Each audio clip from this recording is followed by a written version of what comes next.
Maserati is the red-haired stepdaughter of the Italian auto industry. Due to company politics, he was never allowed to show his abilities. You see, if the Maserati aims too high, it will step on Ferrari's feet. Aiming lower won't help either, as it will go to war with the Alfa. For 2021, the Levante gets a new taillight cluster and a revised grille with a new Trident design. On the inside, the 8.4-inch infotainment system remains the same but with higher resolution graphics. Maserati says the new screen creates a visual effect that makes it look like a single curved screen with air vents cut into it. The instrument cluster now has a redesigned look. Now has a virtual assistant, better navigation, Apple CarPlay, and Android Auto. The final upgrade is the addition of a wireless charging pad. The Trofeo's design is relatively subtle, considering it's the most risque model in its lineup. A set of 21-inch wheels is standard, with 22-inch wheels costing an additional $400. The lattice protrudes, and the Trident sits proudly in the center. The only hints at the performance of this model are a subtle little tailgate spoiler, quad exhaust pipes, and 3 tiny vents on each fender with the Trofeo badge right above. These vents are surrounded by a tinge of red, helping them stand out a bit more.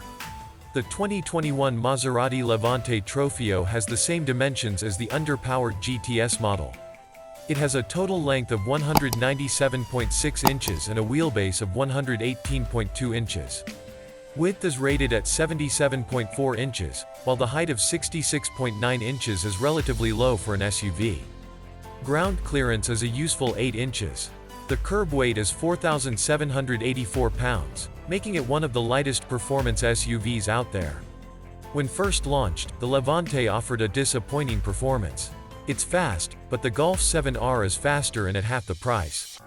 The Levante GTS came later, and while it was selling at the same level as the BMW X5M, GLE 63, and Porsche Cayenne Turbo, the performance just wasn't there.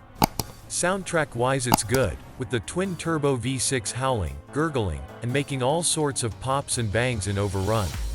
The problem is, the forward momentum is out of sync with the sound. Looking at the specifications of the machine, you immediately realize what the problem is. The base model only had 345 horsepower, while the top spec model at the time had 424 horsepower.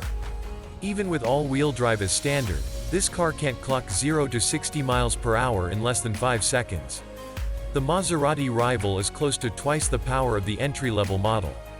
Driving the 2017 Levante is like driving a politician, lots of noise, but nothing out of the ordinary has ever happened. The new Maserati Levante Trofeo is a high-performance model with the best specifications in the Levante range. It has a twin-turbo 3.8-liter V8 that packs 580 horsepower and 538 lb, featuring. Power is sent to the all-wheel drive system via an 8-speed automatic transmission.